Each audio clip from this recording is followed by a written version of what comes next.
Nah, jangan sampai sesuatu yang baik ini yang berdampak bagi negara dan juga rakyat kemudian jadi tidak optimal karena adanya danantara begitu Pak. Kemudian yang selanjutnya Pak Menteri, terkait skandal pemberian kredit dalam jumlah signifikan kepada PT Galena Kalbar yang diduga melibatkan Wadirut Bank Mandiri Ibu Alexandra Askandar. Kasus ini mencuat karena kredit yang disalurkan ternyata tidak melalui prosedur yang seharusnya. Dan terdapat indikasi bahwa prosesnya berlangsung dengan sangat cepat tanpa memperhatikan situasi dan kesehatan finansial perusahaan penerima. Jika benar ini terjadi Pak, ini menunjukkan adanya pelanggaran serius dalam tata kelola dan integritas perbankan BUMN. Ini tidak hanya merugikan Bank Mandiri, tidak hanya menyakiti perasaan rakyat yang hari ini mereka mengakses kredit KUR saja Pak. Rakyat mengakses kredit KUR 10 juta saja, prosedurnya sangat rumit, bahkan ujung-ujungnya tidak di-approval karena kuotanya sudah habis begitu. Tapi di satu sisi, Wadirut Bank Mandiri, Bu Alexandra Pak, memberikan kredit yang jumlahnya ratusan miliar rupiah kepada seseorang yang diindikasikan dengan tata kelola dan prosedur yang tidak baik Pak begitu, yang tidak tepat begitu. Maka kami minta pada kesempatan ini kepada Kementerian BUMN untuk dengan serius mencermati kasus ini, karena kasus ini bukan hanya soal individu Pak, tetapi juga mencerminkan ketidakberesan dalam manajemen risiko dan pengawasan kredit di institusi BUMN. Nah, gimana tadi video yang sudah saya update tentang pelacakan lokasi yang selalu teman-teman khawatirkan dan selalu teman-teman cemaskan tentang penyadapan melalui email lah, membaca map kita lah, membaca lokasi kita lah, dan segala macam. Memang banyak ya skenario-skenario yang terbit kalau kita sudah tidak mampu bayar, sudah tidak sanggup bayar, memang bermacam-macam. Oke, ini mantap juga ini sudah mulai sedikit-sedikit disenggol-senggol oleh DPR ya, ketika kemarin itu ada rapat bersama Menteri BUMN ya. Di sana dijelaskan juga, selain beliau membahas soal tentang larangan-larangan untuk iPhone kemarin itu yang juga sempat rame ya kan, yang mana iPhone pun yang sudah masuk ke Indonesia sudah sekian lama pun tapi masih meminta dengan hal-hal yang unik-unik, sampai dia membahas soal dana KUR yang mana ini ada oknum yang sengaja bermain yang akhirnya ya berdampak buruk terhadap masyarakat ya. Ini yang mau kita bahas hari ini. Semoga saja dengan hal ini itu bisa merembes kepada pinjaman online ya, karena pendapat demi pendapat yang dilontarkan oleh DPR ini itu sangat luar biasa. Teman-teman sudah dengar tadi apa belum gitu loh ya. Jangan sampai giliran rakyat mau meminjam malah dipersulit, tapi giliran ada orang-orang yang berkepentingan lain dengan bla bla segala macam itu malah dipermudah sampai dicairkan dengan 100 miliar gitu loh. Tapi giliran masyarakat mau mengajukan KUR itu malah dipersulit dengan alasan kuotanya sudah habis, kuotanya sudah tidak ada lagi. Inilah yang menimbulkan nanti ke depannya kenapa masyarakat itu lebih tergiur lagi ke pinjaman online, tergiur lagi ke pinjaman-pinjaman rentenir gitu loh. Ini yang harus diatasi oleh Menteri BUMN ya. Dari ada juga dari Bapak Erick Thohir di sana gitu ya. Mudah-mudahan Bapak bisa menyelesaikan permasalahan ini. Memang di lapangan memang banyak, di desa-desa dan segala macam pun juga banyak hal-hal seperti itu. Ketika masyarakat menginginkan banget, dia ingin nih modal usaha juga KUR, kredit usaha rakyat, tapi ya kayak mana dia tidak bisa menikmati subsidi-subsidi yang diberi oleh pemerintah dengan dalih ketika dia sampai di bank adalah kuotanya sudah habis, dia tidak layak meminjam. Tapi ada permainan, ada oknum yang bermain sehingga dananya lancar-lancar aja ya kan. Yang tidak layak diberikan dana KUR pun tetap dicairkan, bahkan nilainya dengan miliaran. Ini juga harus diperbaiki. Jadi regulasi-regulasi seperti ini itu harus benar-benar dibenahi lagi gitu loh, supaya masyarakat ini mudah untuk meminjam-minjam di bank konvensional. Ini kalau dia sudah ada kemudahan, tidak dipersulit lagi, pasti saya yakin banget gitu loh, masyarakat Indonesia lebih mau meminjam di bank daripada minjam di pinjol, daripada minjam di rentenir. Kenapa? Minjam di pinjol itu biayanya besar, bunganya besar, pemotongannya besar gitu loh ya kan. Pinjam di rentenir itu lebih parah lagi. Tapi karena persyaratan yang sulit dengan berbagai macam persih, kalau masyarakat mengajukan dana KUR dengan survei ini, minta jaminan ini dan segala macam, akhirnya membuat efek malas. Terkadang yang lebih parahnya mereka sudah melengkapi semua data-data yang diminta, akhirnya sistem dari KUR-nya menolak. Ya, ini harus diperbaiki oleh pemerintah, mumpung ini masih baru juga Bapak Prabowo ya, biar kalau sudah dimudahkan minjam ke dana KUR atau ke bank pun sudah mudah, tidak perlu ribet-ribet dengan persyaratan yang begana yang begini. Saya yakin masyarakat lebih tertarik meminjam di bank daripada meminjam di pinjol. Dengan begitu mereka tidak perlu lagi dibebankan dengan tagihan-tagihan yang tinggi. Hari ini itu cukup miris banget gitu loh. Mereka meminjam di pinjol itu ya karena kesulitan tadi, persyaratan-persyaratan yang ditawarkan gitu loh. Kadang nggak masuk di akal. Pinjam 20 juta tapi harus BPKB motor, harus BPKB mobil. Padahal KUR itu kredit usaha rakyat, harusnya sejak pertama dia keluar itu tanpa anggunan. Tapi entah kenapa sampai di lapangan malah memiliki jaminan fidusia. Kan ini unik juga. Ini ya yang kita minta kepada Bapak Erick Thohir, membentuk satu regulasi yang benar-benar tepat, mempermudah segala akses untuk masyarakat supaya mereka juga bisa menikmati dana-dana KUR yang ditawarkan oleh bank dengan bunga yang sudah disubsidi oleh pemerintah, supaya mereka tidak perlu dimiskinkan lagi oleh yang namanya pinjaman online, oleh yang namanya pay later, oleh yang namanya pinjaman-pinjaman rentenir. Jadi buat teman-teman semuanya, mari kita berdoa juga mudah-mudahan usul-usul dari DPR ini ya itu bisa didengarkan oleh pemerintah juga, dan benar-benar pemerintah memikirkan, oh iya juga ya, karena Bapak Prabowo itu kan selalu mengingatkan memang kalau bisa masyarakat Indonesia ini harus sejahtera, harus bangkit lagi ekonominya, angka kemiskinan itu harus berkurang. Ya sudah, kalau pengen angka kemiskinan berkurang, jangan arahkan lagi masyarakat ke pinjaman online. Ya, walaupun pemerintah tidak mengarahkan secara langsung, tapi dengan memberikan persyaratan yang susah ketika mengajukan ke bank konvensional, itu secara tidak langsung pemerintah mengarahkan masyarakat ke pinjaman online. Karena pinjaman online menawarkan yang serba mudah, ya kan? Cuman melalui handphone, dari rumah, gitu loh. Kalau bisa BRI, Mandiri, BNI yang memiliki dana KUR, kalau bisa dia juga mempunyai aplikasi. Jadi masyarakat bisa mengajukan dana KUR itu dari rumah gitu loh. Ya, nggak harus capek-capek lagi mereka ke bank gitu loh. Biar aksesnya serba mudah. Nanti biar tim analis yang menilai ke rumah dia layak apa tidaknya gitu loh. Disurvei sebentar, ditengok, kalau udah layak udah kasih. Ini ada yang layak dikasih pinjaman tapi nggak dikasih. Ada yang nggak layak malah dikasih. Bahkan banyak oknum-oknum yang bermain untuk mencairkan dana KUR ini gitu loh. Ya, itu bisa dinilai itu di setiap bank, banyak oknumnya yang sengaja bermain. Misalnya, kamu saya cairkan 50 juta, kamu mau kasih saya berapa? Ya kan? Kamu saya cairkan 100 juta, kamu mau kasih saya berapa? Akhirnya dana KUR yang seharusnya tepat untuk masyarakat miskin, misalnya masyarakat yang benar-benar membutuhkannya, akhirnya nggak tepat sasaran. Ya, malah ini dipermainkan oleh oknum. Inilah yang diminta kepada Bapak Erick Thohir juga, supaya membenahi bank-bank plat merah ini, benar-benar memberikan dana KUR itu tepat sasaran, supaya masyarakat tidak terbebani lagi dengan bunga-bunga tinggi yang mana itu ke pinjaman online. Ya, jadi kalau pendapat saya pribadi, kalau untuk persyaratan meminjam di bank ini sudah dipermudah, tidak dipersulit lagi, saya rasa pinjol pun nggak ada gunanya gitu loh. Ya, kalau sekarang kan seakan-akan bank nggak ada gunanya. Ngapain orang pinjam ke bank serba susah kok, serba ribet. Sementara dia bisa pinjam ke pinjol cuman butuh waktu 1 hari selesai, 30 menit selesai, 3 detik selesai. Sementara ke bank 1 minggu, 1 bulan nggak kelar-kelar, macam-macam. Ya kan, macam-macam yang mereka sampaikan.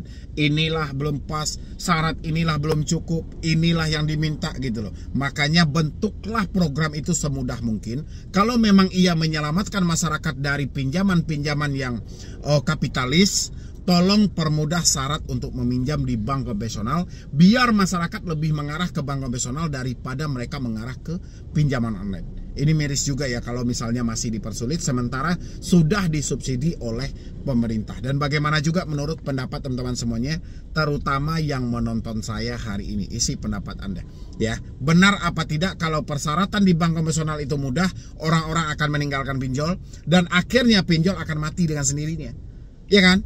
Kalau banknya sudah mempermudah persyaratannya, orang tidak akan tertarik lagi kepada pinjol, pasti dia tertarik kepada bank. Benar apa tidak dari teman-teman semuanya? Isi di kolom komentar. ya. Dan teman-teman juga yang masih atau yang belum menonton tentang pelacakan lokasi melalui IMEI, lanjutkan menonton ini.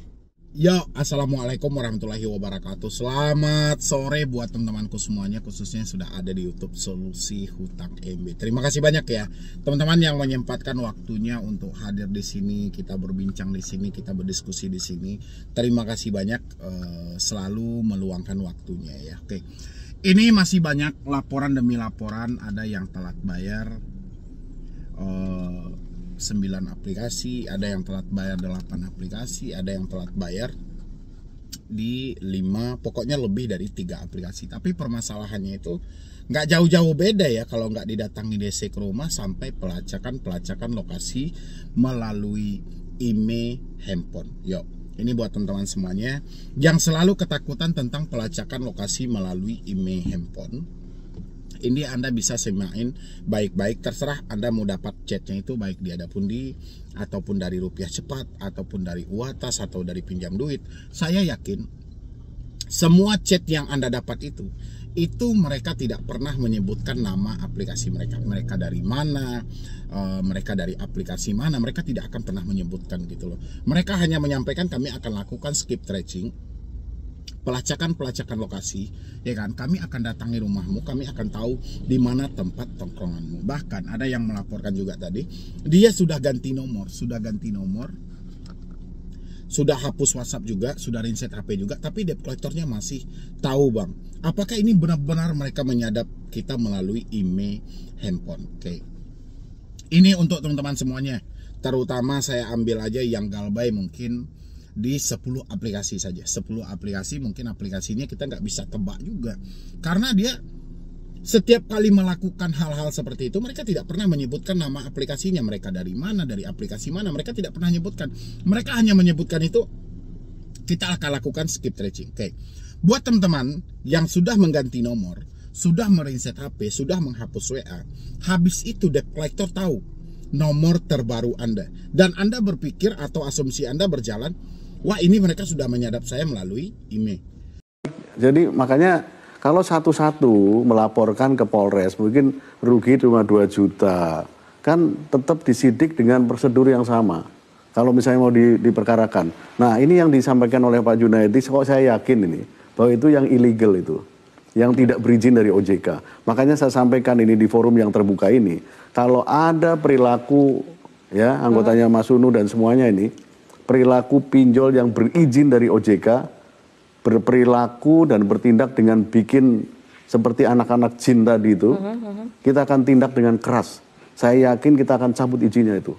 Oke. Ya kan, tidak hanya masalah sanksi-sanksi peringatan lagi, karena itu tidak sesuai dengan ketentuan perundang-undangan yang berlaku. Oke. Jadi misalnya untuk istilahnya kalau istilahnya yang legal itu kan hanya boleh kamera, mikrofon, dan location. Tidak ada kita namanya phone book semua dikasihkan. Kalau emang itu ada, berarti udah pasti ilegal. Dan kalau yang legal melakukan itu, kita akan tindak. Oke. Apakah memang masyarakat ini masih kesulitan untuk membedakan pinjol ilegal dan legal? Kita balik ke peraturan dari Otoritas Jasa Keuangan. OJK menerbitkan aturan juga bahwasannya pinjol cuma boleh mengakses camilan kamera, mikrofon, lokasi. Ya, jadi tidak ada yang namanya phone book, kata dari OJK ya. Nanti saya munculkan videonya nanti. Tidak ada yang namanya phone book, tidak ada yang namanya akses galeri, akses log yang lainnya. Yang jelas cuma camilan aja. Kamera, mikrofon, lokasi. Ya, lokasi ini untuk mensinkronkan. Ketika Anda pertama mengajukan, dia akan menyesuaikan dengan alamat KTP Anda. Itulah gunanya mereka minta lokasi. Jadi kita kirimkan lokasi kita hari ini, kita mengajukan, nanti disinkronkan dengan KTP Anda. Apakah sama atau tidak? Itu gunanya mereka meminta izin lokasi. Habis itu untuk kamera untuk kita berfoto selfie menggunakan KTP kita atau konfirmasi apakah ini benar menandakan manusia bukan robot. Itu tujuannya dia meminta akses kamera. Untuk akses mikrofon kita akan membaca perjanjian secara digital. Cuman ini 3 ini aturan yang dibolehkan oleh OJK: kamera, mikrofon, dan lokasi. Tiba-tiba sekarang ada yang dihubungi di luar kontak darurat. Ya, berarti kalau sudah di luar kontak darurat berarti mereka mengakses phone book. Kata OJK tadi, Bahkan tidak ada yang namanya akses phonebook, pinjol-pinjol legal kami itu tidak ada yang namanya itu menurut versi mereka. Oke. Habis itu kita masuk ke skip tracing melalui IMEI. Benarkah IMEI handphone ini dilacak-lacak oleh pihak aplikasi? Kalau kita bicara dulu di awal-awal pinjol masuk ke Indonesia, kemungkinan saja karena dia menggunakan aplikasi-aplikasi terlarang. Tapi kalau saat-saat sekarang itu sudah nggak ada lagi, ya, untuk pelacakan melalui IMEI handphone. Terus kenapa bang mereka masih tahu? Padahal saya sudah ganti nomor, saya sudah reset AP. Hanya ada satu kemungkinan, ya. Kemungkinan itu yang pertama, ya. Yang paling pertama, dua kemungkinan. Yang paling pertama, si debt collector menghubungi kontak darurat Anda. Ya, kontak darurat Anda. Dan kebetulan ketika Anda mengganti nomor atau Anda sudah mereset HP, semuanya Anda ganti dengan nomor baru, Anda membagikan kepada kontak darurat. Kebetulan si debt collector menghubungi kontak darurat Anda lah yang mengasih tahu nomor baru Anda. Ya, ini bisa jadi. Atau sebaliknya, ya kan? Dia menghubungi teman Anda. Bukan kontak darurat Anda, tapi teman Anda. Dan teman Anda yang memberitahu nomor baru Anda. Ini poin yang pertama.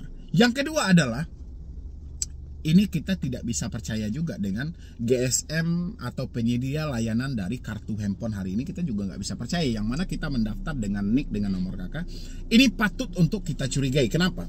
SMS liar untuk dia mempromosikan pinjaman online atau pay later itu banyak banget dilakukan oleh penyedia layanan dari GSM itu sendiri.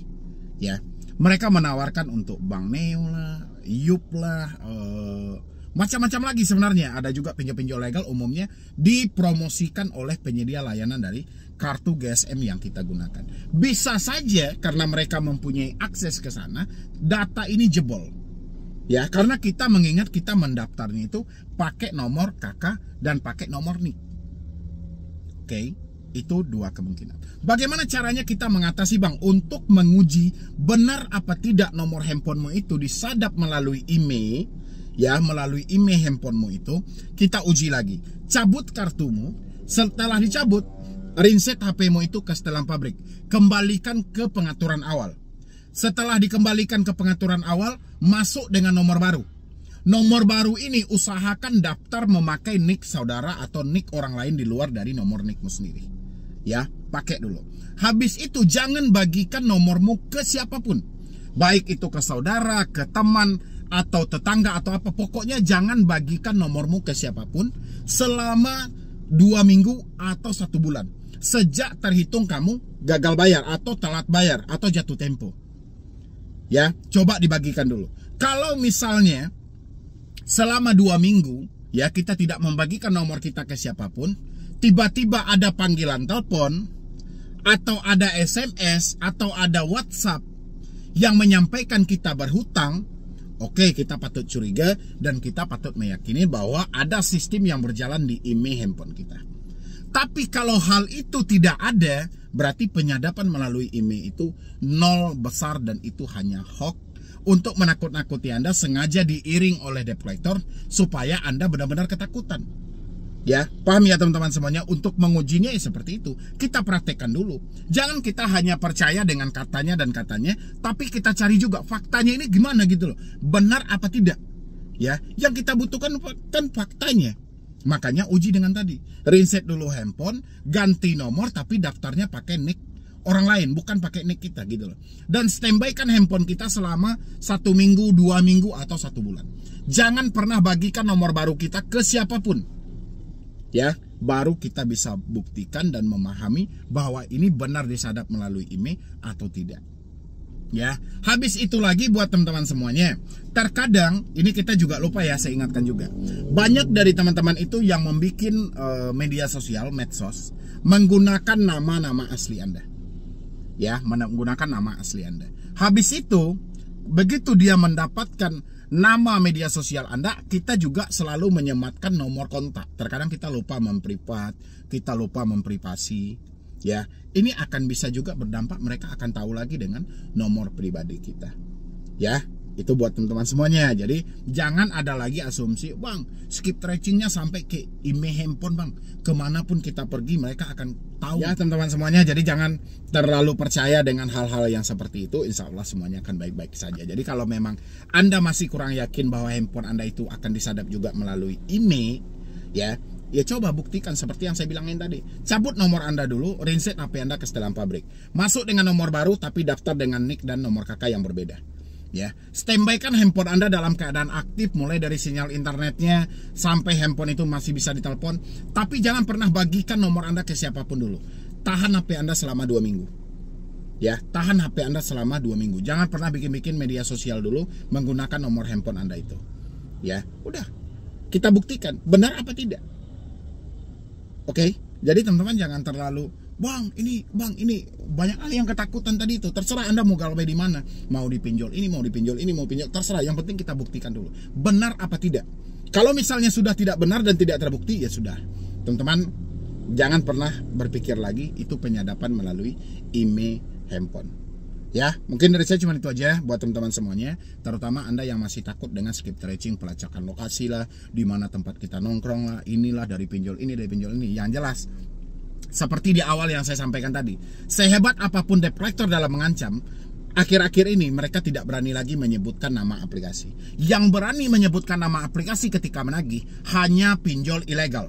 Ingat, yang berani menyebutkan nama aplikasi ketika menagih, mencaci maki atau mengancam hanya pinjol ilegal. Kalau pinjol legal dia mengancam, mencaci maki, tapi tidak mau menyebutkan nama aplikasinya. Jadi kalau misalnya Anda menemukan ancaman, tekanan, caci maki, bahasa binatang dan segala macam, tapi tidak ada nama aplikasinya, real dilakukan oleh pinjol ilegal. Oke, buat teman-teman semuanya, insya Allah pokoknya semuanya baik-baik saja. Silahkan Anda praktekkan. Oke, jadi sekian dulu dari saya, Medi Broni.